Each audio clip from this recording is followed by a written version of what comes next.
school play. How cute. Fancy. Franklin could count forwards and backwards. He could remember his phone number, his address, and the names of 6 different shapes. But sometimes Franklin was forgetful. So he worried when Mr. Owl chose him to play one of the lead roles in the class play. What if he forgot his lines? Every December, Mr. Owl's students put on a show that they made up themselves. This year, they were going to perform a salute to the Nutcracker. Franklin had seen the Nutcracker ballet with his parents, and he'd listened to the music at home. He loved the story about the little girl and the toy soldier who comes to life. Franklin had a big part to learn. At home, he said his lines over and over again. "I hope I don't forget what to say," he told his parents. They encouraged him. "Well, if you practice, you'll be fine."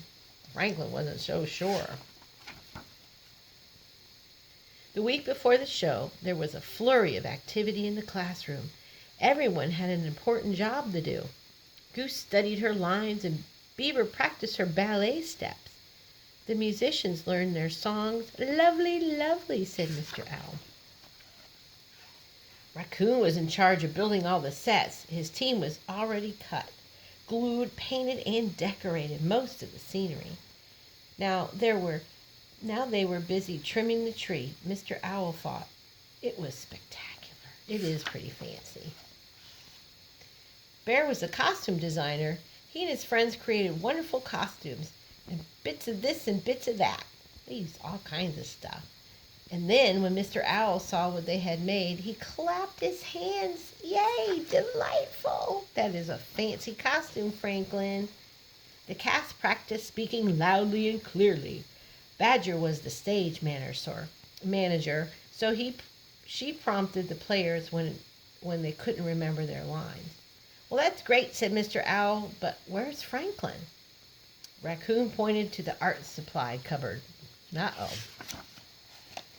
Franklin peeked out. "I need a quiet place to learn my lines," he said. "I get it to the middle end and then I forget." "Well, let's work on them together," suggested Mr. Owl. By the end of the day, Franklin could say his lines without missing a word. "Bravo," said Mr. Owl. It was the day before the show, and the programs were printed and the seats were set up. For the first time, the students would practice on stage. So Mr. Owl directed everyone into their places. Rabbit thumped his feet in excitement. "Quiet, please," said Mr. Owl. "Curtain time." Franklin went over his lines in his head. The curtains opened, and Franklin was silent. Mr. Owl whispered, "It's time to begin."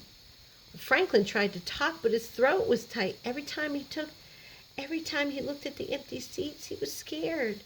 "Psst," said Badger, "I'll tell you what to say." But Franklin didn't need a prompter. He remembered his lines. He just couldn't say them out loud. Mr. Owl talked to Franklin alone. "Maybe you have stage fright," said Mr. Owl. "Try not to think about the audience." Franklin tried 3 more times, but each time the curtain opened, Franklin's mouth just stayed closed. He didn't want to give up, but they were running out of time. So Franklin asked Mr. Owl if he could switch places with Badger. She could play the Nutcracker Prince because she knew all of the lines. They started again, and Badger couldn't be heard at the back of the room. Now Mr. Owl nudged Franklin, "Why don't you help her out?"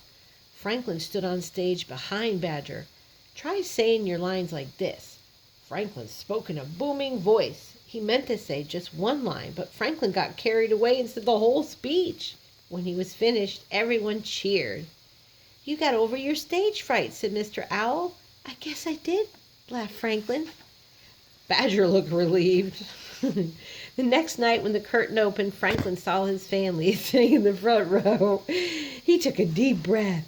Franklin's first words were soft and raspy. "Keep going," he told himself, and he did. And Franklin acted so well that he almost believed he really was the Nutcracker Prince.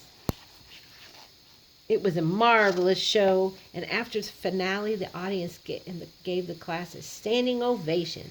Franklin and his friends bowed 4 times.